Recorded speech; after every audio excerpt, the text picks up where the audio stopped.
নদীমাতৃক বাংলাদেশের নদীতে একসময় প্রচুর পরিমাণে মাছ ধরা পড়ত, আর এখন নদীর যে করুণ অবস্থা, তার সাথে নদীতে মাছেরও পরিমাণ অনেকাংশে কমে গেছে।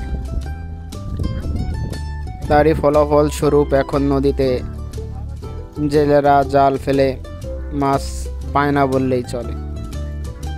তো আজকে এমন একটি ভিডিওতে দেখাবো যে আসলে কীরকম মাছ ধরা পড়ে এখন নদীতে জাল ফেললে। এখানে 10 থেকে 12 জন জেলে ভাই নদীতে জাল ফেলে মাছ ধরছে। এই যে জালটি দেখতে পাচ্ছেন, এটিকে বলা হয় বেড় জাল, অর্থাৎ নদীতে চারিদিক দিয়ে জাল ফেলে টেনে এনে পরে মাছ পরিষ্কার করা হচ্ছে।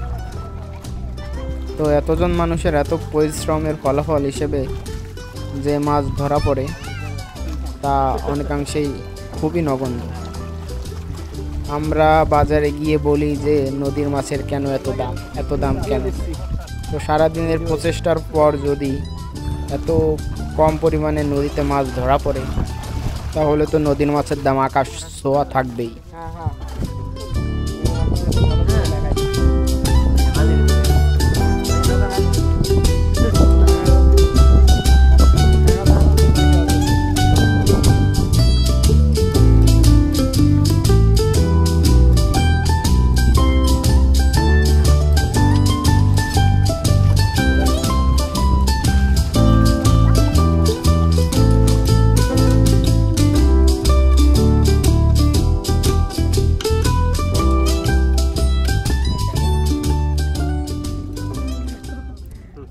তাদের এত পরিশ্রমের ফলাফল হিসেবে দেখেন কতটুকু পরিমাণে মাছ উঠছে জালে। এই জালে একবার টেনে শেষ করতে প্রায় 2 থেকে 3 ঘন্টা সময় লাগে। তার ফলাফল স্বরূপ এই অবস্থা। তো